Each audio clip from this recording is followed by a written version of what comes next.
Yeah. What up? How y'all doing out there today? Y'all know y'all tuning in to A Real Talk Podcast. The homeboy Virgil L. Berry, a.k.a. Stacks Luciano. Y'all know what it is, man. And for all y'all who know me from the streets, it's Stacks, man. I just threw that Luciano on there. That's going to be my radio personality name when I get on this radio shit, you feel me? Stacks with the facts, a.k.a. Stacks with the facts. Stacks always known to state the facts. You hear me? You know what I mean? My homeboy in the joint named me that. My Muslim brother. Anyway, we're going to get into it. Now, I know if y'all seen the title of the shows, right? Top today's episode. I know that's going to be real alarming. I know when I posted on Spreaker, Facebook, y'all might try to ban it or knock it off. I don't know and I don't care. You hear me? You know what I'm saying? But today's topic is going to be who you calling nigga, right? Came up in class today, so I had to speak on it and expound on it, right? You know, we live in this society today where, you know, everybody super PC'd out, everybody political correct and, you know, don't want to offend anybody and all this telling me what people can and can't say. Now listen, man, let me just say this off top. When they banned the N-word, and call it the N-word, it wasn't nigga, it's the word nigger. The slang or colloquialism as nigga, known as nigga, it wasn't been banned, y'all. I'm just let y'all know that. Feel however you want to feel about it, but the facts is the facts. Anyway. And I always talk about this. This is going to be something that we bring up a lot, probably, you know, it's going to come up a lot on the podcast. And, you know, I have no problem with talking about it. I'm not uncomfortable talking about it. I'm okay with talking about it, you know. I have my opinions and my views, but we always going to stick to the facts of the situation. So, you know, how we feel is fucking irrelevant. The facts is what we're going to stick to. And y'all know since I've been going live on Facebook years and when I first got out, I said the facts is always what's going to matter on the platform y'all hear me providing and presenting, right? I don't give a damn about race, religion, sexual identity, preference, tax bracket, income tax bracket, financial status. I don't care about none of that shit, man. I care about what you gotta say and your right to be able to say it, no matter how much I don't like it or agree with it. You got a platform on A Real Talk now. I asked the question, why are you offended when you hear the word nigger? Or nigga? Either one. There's so many goddamn pumps up here not working. It's crazy. But why y'all get offended when y'all hear somebody say nigga? Why do you get offended if you a black person and you hear somebody who's not black say nigga? Right? And like I always say, don't give me the old, you know, because of slavery and this and we did this and we did that and they put us through this. No, I don't want to hear that shit. I'm going to tell you why I want to hear that shit. Because it didn't happen to you. It ain't happened to you, man. So that ain't no fucking excuse to be choosing to be. I mean, it is if you choose it to be. But it's a choice.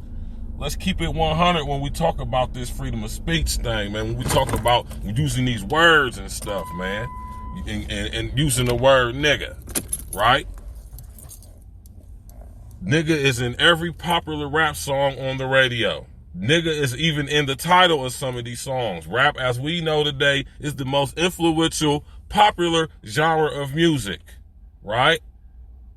How do you expect people over the entire world, most of them, I ain't gonna say most of them, but a majority of them, or a nice amount of them who are not black or dark skinned, right?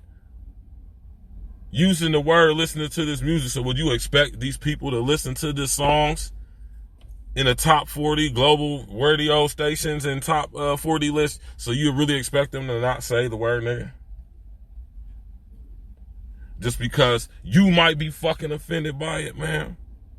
Huh?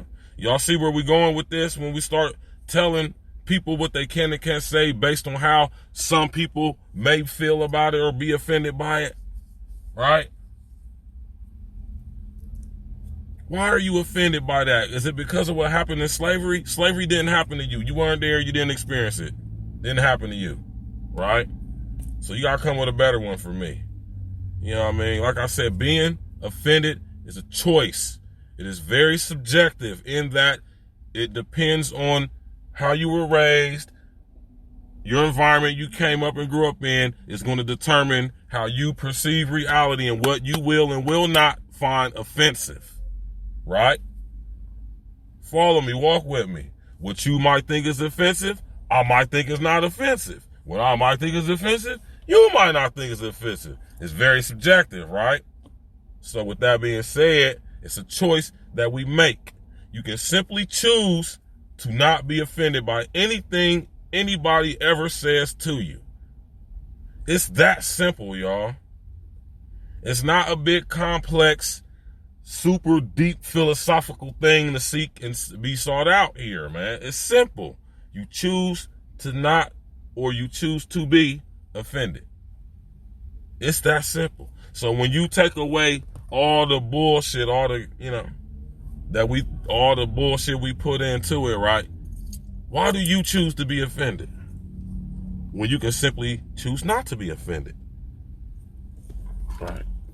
Think about all the stuff that goes on in the world, especially what's going on with freedom of speech and discourse and censorship and, us being able to interact with each other and talk to each other and exchange and discourse with each other over sensitive things. Look what's going on. Look at the section and dividing of society that's going on based solely on the speech alone. We got 1984 coming alive in our society right now. They coming with the new speak, y'all. Pay attention to the new speak. All these LGBTQs, all these acronyms and shortening the words and different words, right? Notice how they taking words out of the language. Notice how certain words is being demonized and being deemed offensive. Think about in 1984, if you ever read it by George Orwell, when it comes to the newspeak, right? When you take words out of the lexicon that correlate, interconnect words with certain meanings, like, love, courage, freedom, right? When these words get taken out of the lexicon, man, the connection, the neural connection vibration, the energetic representation that word represents in the spoken form and how we perceive it, right? And how we decode it, right? It has a certain energy, a certain frequency.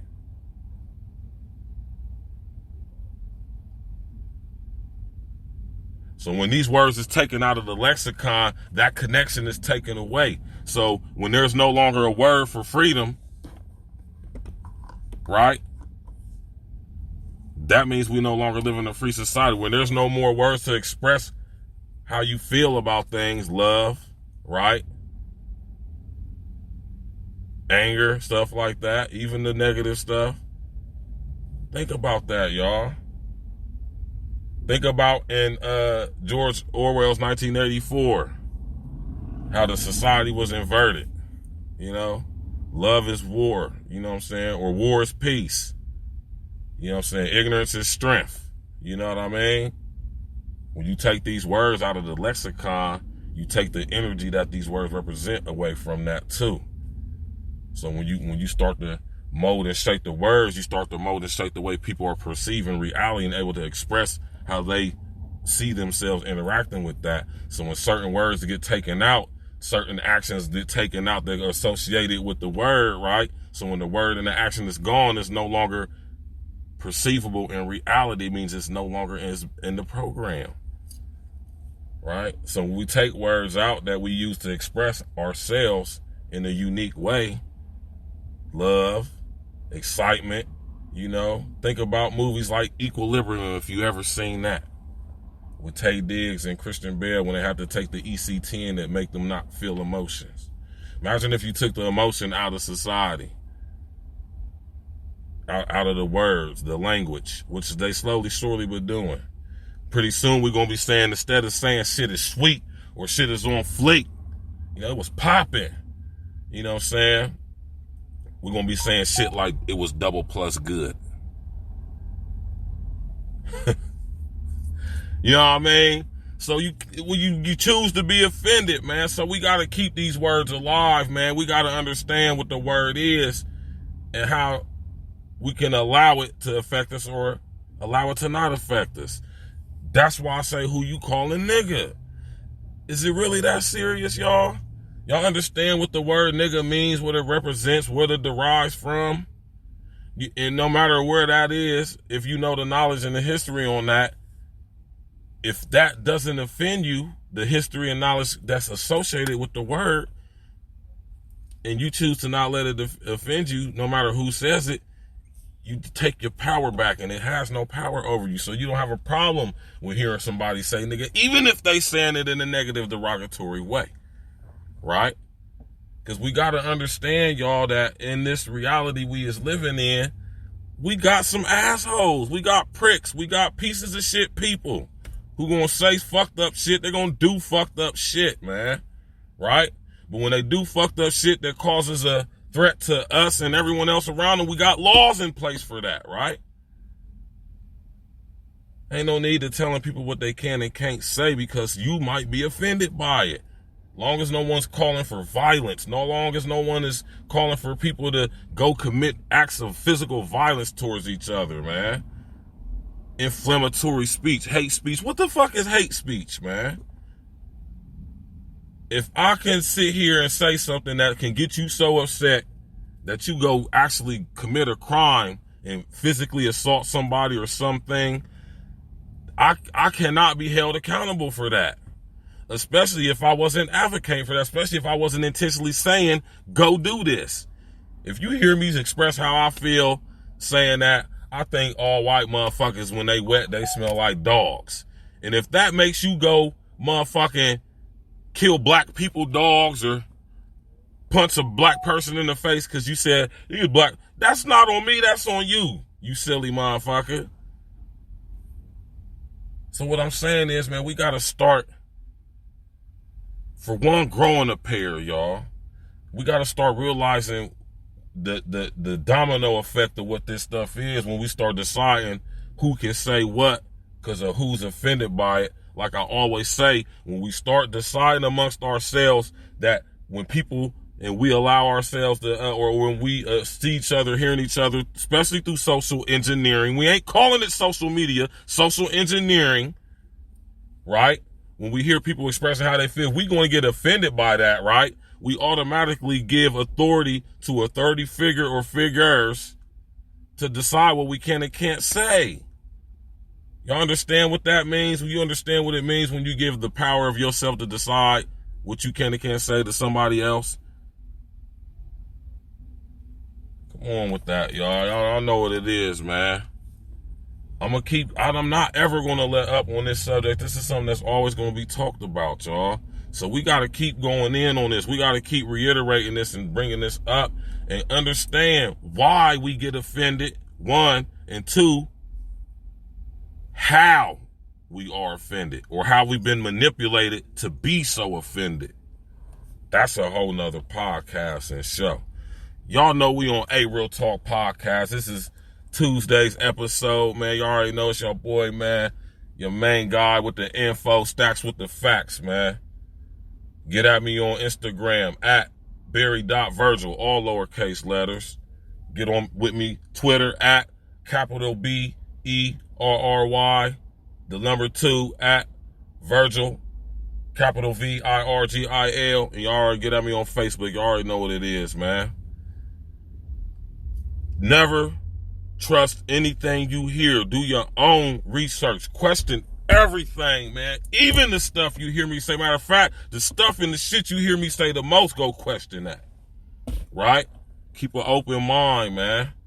Always ask the question, why? Who benefits when this shit pop up? Who benefit from us not being able to say nigga? And why you get offended by it? 100.